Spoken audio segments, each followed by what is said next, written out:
What's up, Kulez? This is Azim from Talking Tiki-Taka, and if you're new to this page or tuning in from outside of Bangladesh, then I'm welcoming you to this group and welcoming you to this channel where I talk about Barcelona and anything and everything that is happening around the club. So this is a very special and specific video where I want to discuss something that has been bothering me for quite a while now. Transitions, difficulties, financial bankruptcy, a lot of negative things has been continuously associated, termed, and related with the club that we love so much. Now, I have a very clear understanding that yes, we are in a difficult situation. Now, are we making the situation even more difficult than it really has to be? Or is there a media campaign that has been going on for a long period of time now that pretty much puts every single minuscule and obviously big mistakes that the club does, puts it under a microscope, infuriates the fans, and as a result, creating an unbearable amount of pressure on the management and on the players, which works like a cycle and pretty much comes back to all of us, the fans. So in this video, what I really want to discuss and put some light on is how much of a role we the fans had to play in the downfall and the never-ending transition that FC Barcelona is going through. So the whole reason I'm making this video is basically because of two issues. The first one being, I cannot scroll through my news feed right now. The content creators that I follow, some of the content creators that I don't know of, some of the even more popular content creators across the globe who talks about football in Barcelona, there is just this one thing in common. Everything about Barcelona is a mistake. Everything Barcelona is doing wrong. Sacking Xavi was wrong. Appointing Xavi was wrong. Getting Flick is wrong. Bringing old players is wrong. Letting 34-year-old players go away is wrong. So apparently, outside of Barcelona, everything that this club has been doing is practically a wrong decision. And this is something that every other club is celebrating because Barcelona is actually that big of a club that everyone or maybe no one really wants to sort of see come back to their former glory times or really dominate world football once again, because what we have shown, what we have done, what we have experienced is absolutely one of a kind. And barring Real Madrid, I do not see any other club out there, at least in the 21st century, who can really come up to Barcelona and say, look what we have done and what sort of how do you stand against this. So Barcelona has been in many ways in a league of its own, and this has created a certain bit of animosity against Barcelona. And every time Barcelona fails, or even let's say Real Madrid fails, the biggest of the clubs, then it's a piece of news and it's a moment of celebration for everyone else out there. Because these clubs has sort of dominated world football in such a manner and in such a sort of dominant force that everyone wants these giants to fail. It's a common human philosophy and it's a very common human sentiment that we do not want giants. We love underdogs. We love to hear the underdog story. So why am I saying that?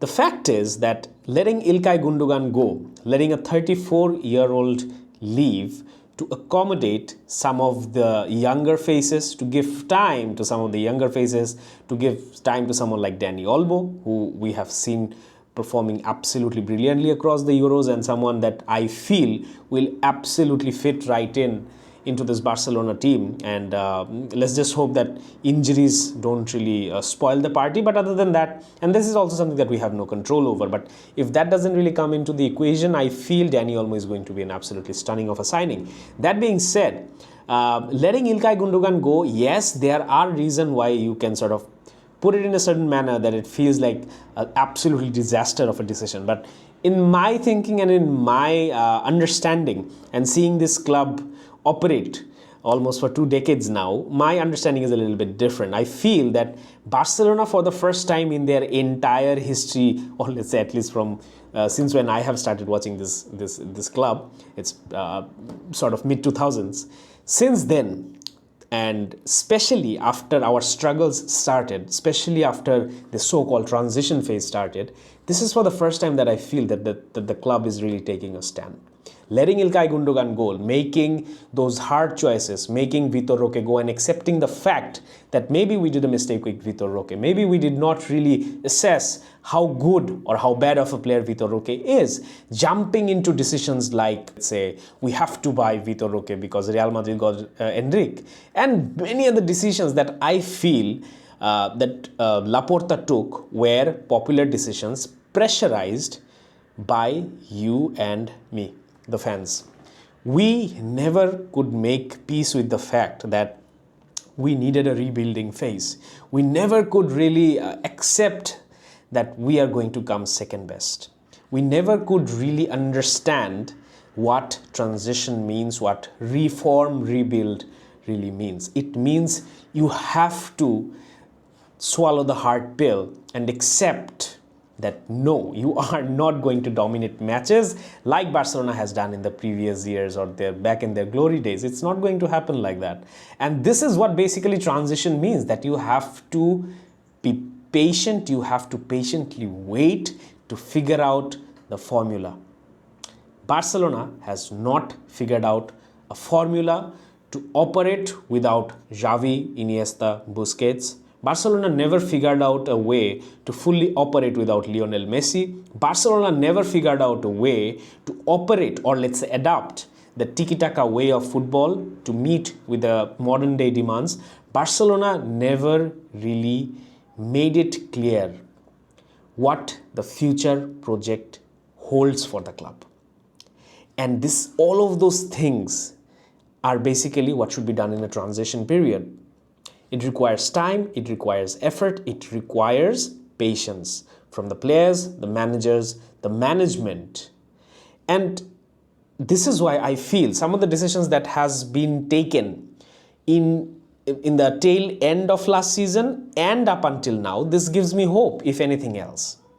Xavi being sacked in the manner he was sacked, that was absolutely horrendous. There is no argument regarding that. But I feel that was a necessary step to be taken, because the dressing room in a way lost its faith on the manager. The fans were turning against him. The management couldn't really see the confidence that they wanted in their manager, regardless of all the issues that has been going on inside the club. So the decision to sack Xavi, yes, not the most popular one, but rather a very definitive one.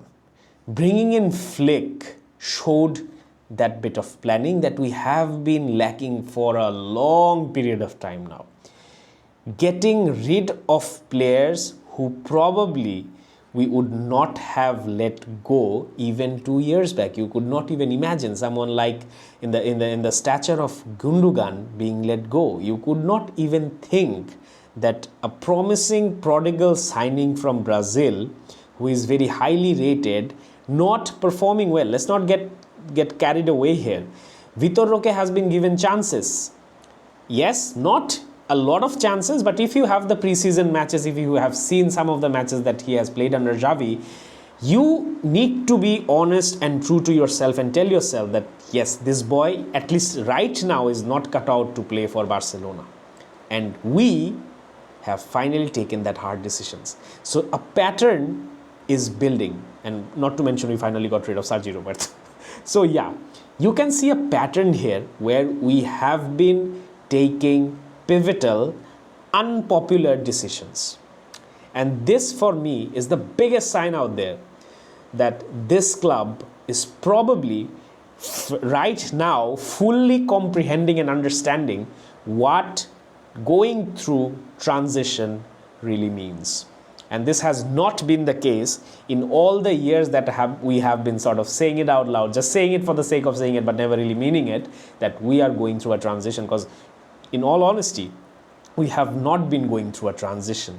Just the season before the last one, or season before the last one, we won 2 trophies against a very strong and decent Real Madrid. And there were no signs of transitions in that season, were there? And we were making signings left, right, and center. Big names, Rafinha, Lewandowski, Kunde, Gundogan, all of those big names have been coming into this club. And you're talking about transition. And you have been, you watching right now, if you're a Barca fan, you have been asking for trophies. You have been dreaming of winning the Champions League. Don't lie to yourself. Against PSG in the second leg, you and me, we all dreamt of playing against Real Madrid in the final. And not just dream of it, we were practically sort of looking at the equations of doing it. We were really close to it. Now, where does that expectations come from?